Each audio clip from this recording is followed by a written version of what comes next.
Okay, this is another coffee chat. You can tell it's Thursday because my hair is a mess for me nearly tearing it out all week.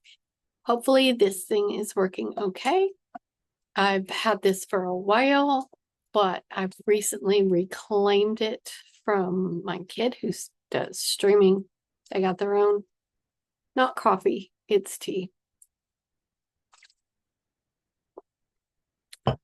This is going to be a short coffee chat because I've had a lot of technical difficulties in Canvas this week. So I'm exhausted.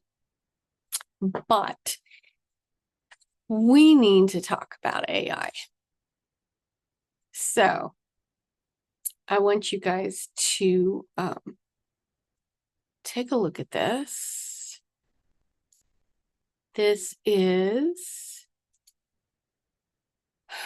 something my recent professor at Arizona State shared with me. Microsoft should be ashamed of themselves. That's my opinion.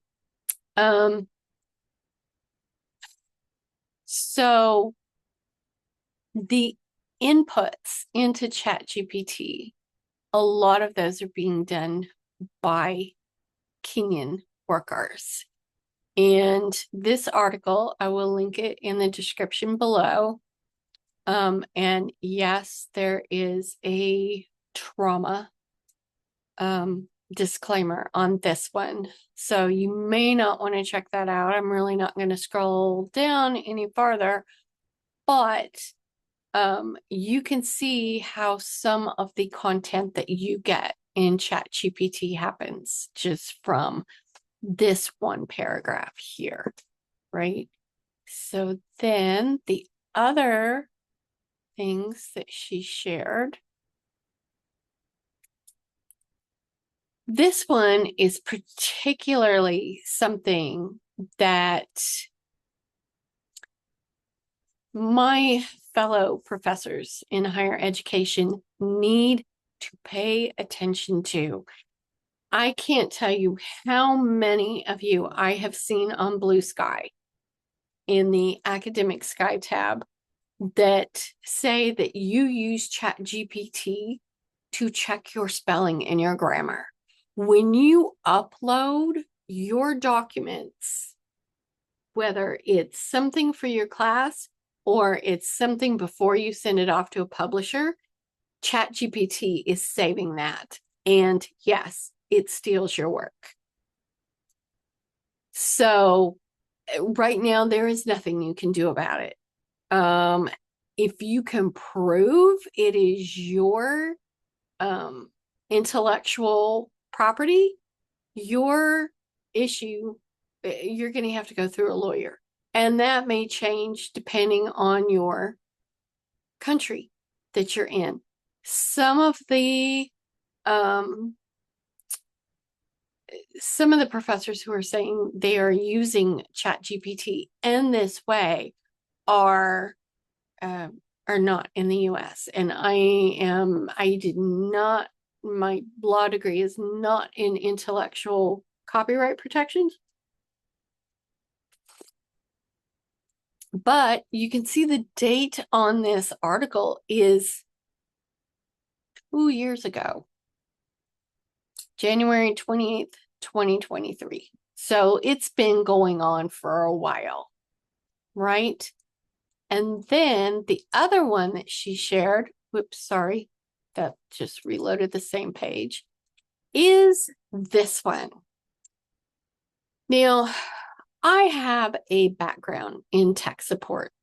I was absolutely horrified to find out Microsoft is water cooling their servers. This is also from 2023. I'm just flabbergasted. In England, they would say gobsmacked, I suppose. I don't know if that's considered a rude phrase or not. When I was taking my tech support training, water-cooled desktops were a fad. They, it was a new thing. The theory was that if we water cool the engines in our cars, why can't we do it in our computers? Well, the reason is electronics. You're actually plugged into an electrical source. Water and electricity do not mix. It is no difference with this, okay? Those computers are almost impossible to find for a good reason. You need to air cool your computer because of the sensitive nature of your hard drive and all the electronics and everything. I remember telling one of the repair shops that I frequented at the time that I bought computer parts for, to upgrade my desktop and stuff that I had back then. It's going to leak. Anything with water pipes or anything like that, it always leaks. When this leaks, because they had one there for display, it's going to take out the hard drive and everything else in here. Oh no, it's sealed. That can't happen. Yeah, guess what happened? So this is a picture of a water-cooled server. They've at least got it divided into sections. But when that starts to leak, this whole section's going to go out. So what's going to happen? Your ChatGPT request is either going to be delayed or not happen. And you can see here, Microsoft, just for ChatGPT, used more than 2,500 Olympic-sized swimming pools of water to cool these AI servers. I'm just stunned, right? We chronically, oops, sorry. You can tell I'm used to having my headset on.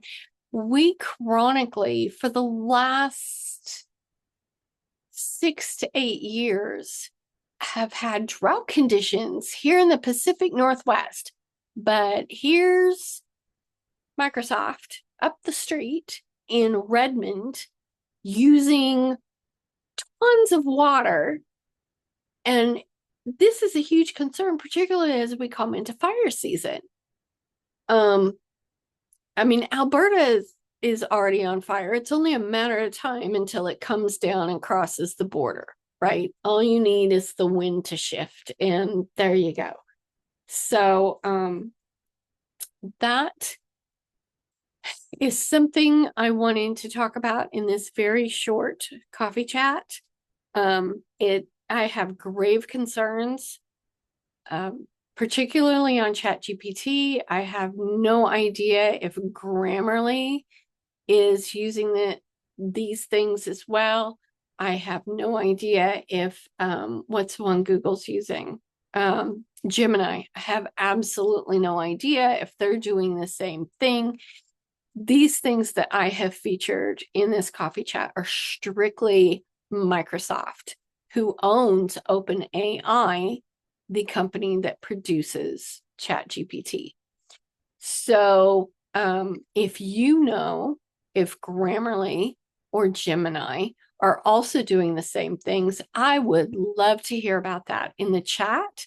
I really like to keep on top of this kind of thing and make sure that I am not just using ethical software, but that the company, the parent company, whatever, is also being ethical and has an eye for not burning up our resources. Does that make sense? My allergies are horrible.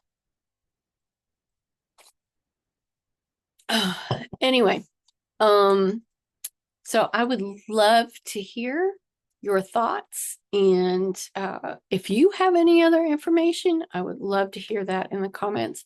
And I see that my dinner just got delivered. So I am gonna take off and sign out for the week because this is my Friday. And I will talk to you guys later.